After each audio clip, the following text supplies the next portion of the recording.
We're going to talk about Parshas Vayakil this week, but I want to talk tonight about the haftara that we read on Shabbat, the famous haftara of the Novi Eliyahu,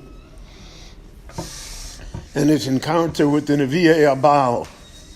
Now, there are great parallelisms between the Parsha and the haftara, and that's why Chazal chose that this chapter in Tanakh should be read as the Haftorah. One of the problems that we always have and that we always ask is how could the Jewish people after Ma'amad Har Sinai and after all the Nisim build an Egel, revert somehow to such a primitive state? The Avos had already raised us that should be an impossibility even. And yet we see that it happened. And that when the Egel came into being, they said, Eile Elohecha Yisrael, this is your God, Israel, this is what we're going to do. So the answer is, obviously, that this is not a matter of logic. People don't behave logically. People don't behave even rationally many times. People don't behave in their own best interests. And people don't even behave on the basis of their beliefs.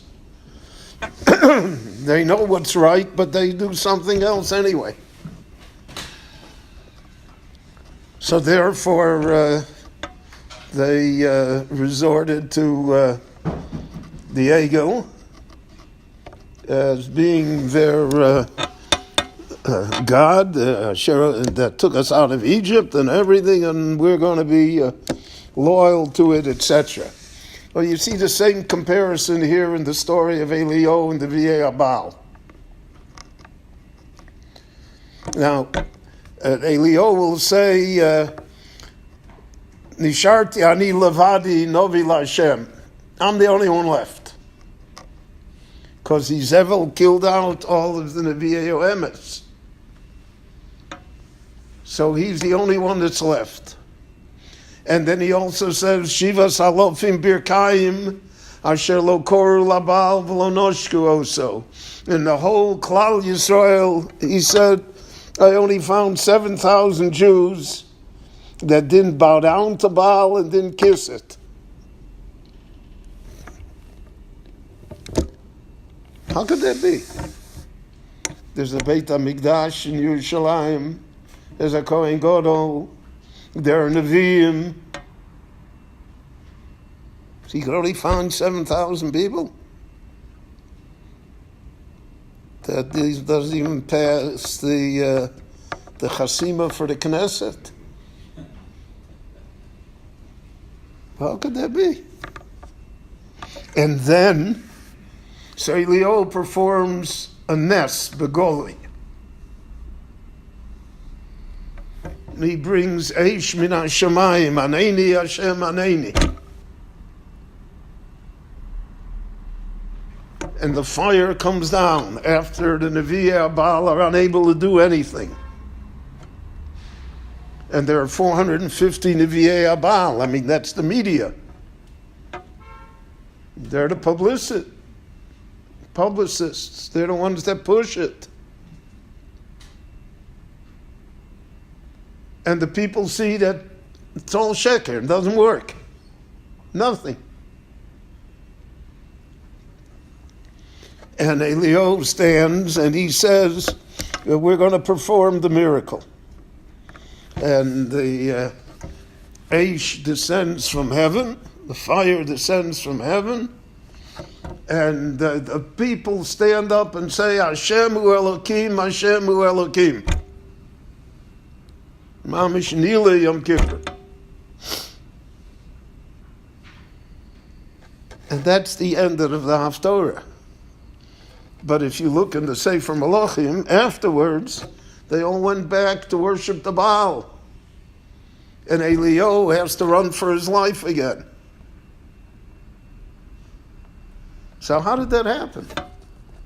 They saw the miracle. They saw the other is fake. It makes no difference. It makes no difference. Because the nature of people is such that they don't give up on the general society, on the influence of society, and that nothing can sway them. And if miracles sway people, it's only temporarily. The effect always rubs off. And that's why Chazal said that ein somchin al hanes. So ein somchin al hanes is not only that a person shouldn't rely that nisim are going to occur, but it's a general statement. People are not so mechal hanes. If a nes happens, it happens, but that doesn't change my mind. So I told you before the famous Gemara about Nagdim and Ben Gurion, that there was no water for the Olei Regel to come up to Yerushalayim. And Nagdim and Ben Gurion, who was a very wealthy Jew at the end of the Bayis Sheni, so he went to the Romans and he said, they have water because the Romans brought water all the way from Iraq to Eretz Yisrael, through aqueducts and tunnels and everything. If you go to Tzipori today, you can still see the tunnels that the Romans, the water tunnels that they built. You can see the remnants of the aqueducts too. So he said, I'm going to buy the water from you. You give us the water, and I'll pay you back. He said, I'll pay you back in water. We'll measure how much water we took, and we'll pay you back in water. The Romans said, what if you don't pay back in water? Because it was a Shnas Batzoret. It was a year when there was no water. It didn't rain. That's why he was forced to do this. The wells had all dried up. The aquifers were not full. So he said, then I'll pay you back in money. And they established that he would pay back an enormous amount of money that he did not have.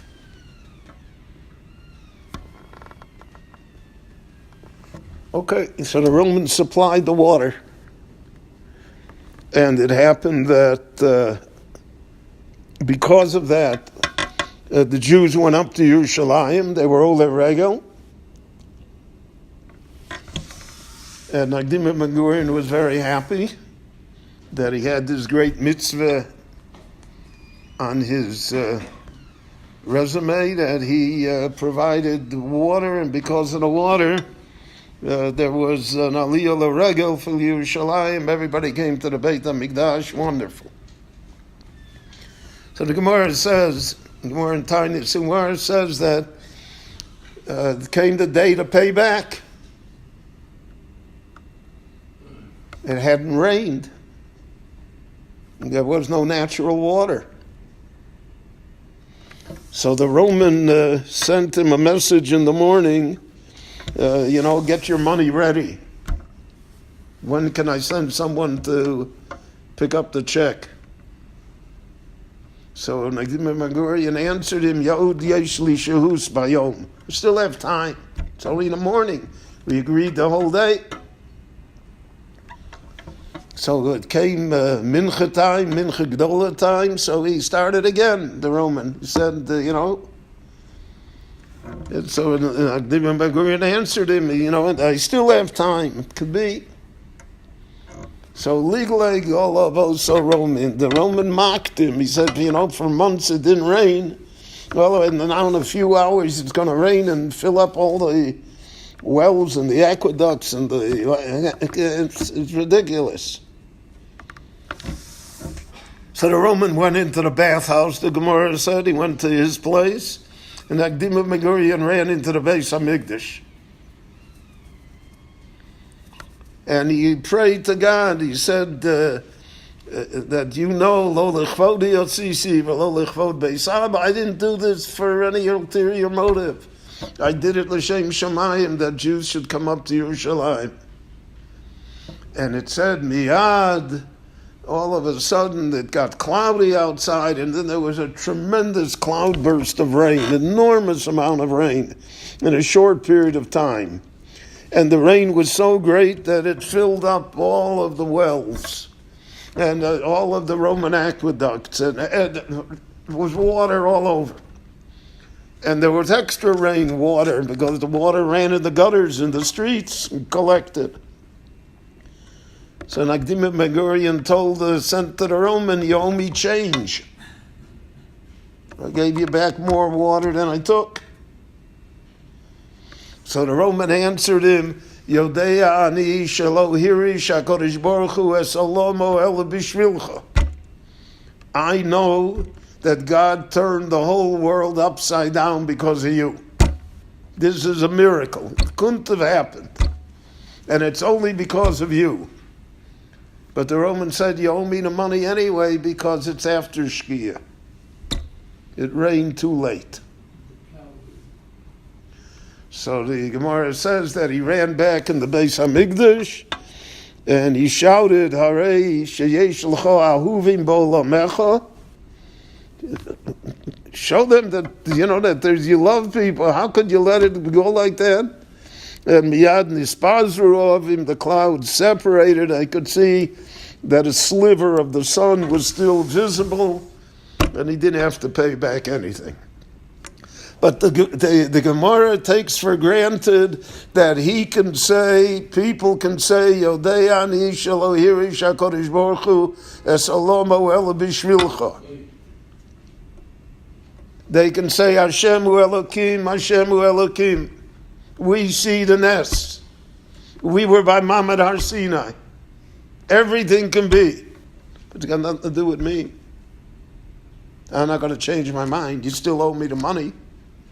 I can still build an egel. And by Elio, I can still revert back to Avodah Zarah, which destroyed the Malchus Yisrael. So that's the lesson. The lesson is that we're not dealing with human logic, we're dealing with human emotion, how people behave. And we know how many times people do foolish things that they know are going to destroy them. There's a mice now in America, I hope it's not true, but it's unbelievable. That a man of such stature and everything should... But that's the human nature. That's what people are. And that's really one of the lessons. One of the lessons of the Maser Egel is not how did it happen, but that we should understand that it did happen, and it can happen, and it will happen. And therefore, the lesson is reinforced by the haftara of Eliyahu. Because that's a repetition 1,000 years later of the same story. And without making any connections till our time, but we know that how possible that is. People don't give up on things. People still believe, they still believe in Marx. He only killed 80 million people, but we still believe. Doesn't make any difference. So therefore, Emunah is not built on nisim. Emunah is built on knowledge, on logic, on emotion, on our tradition, and on a very, very clear view of what is happening and what has happened to us before.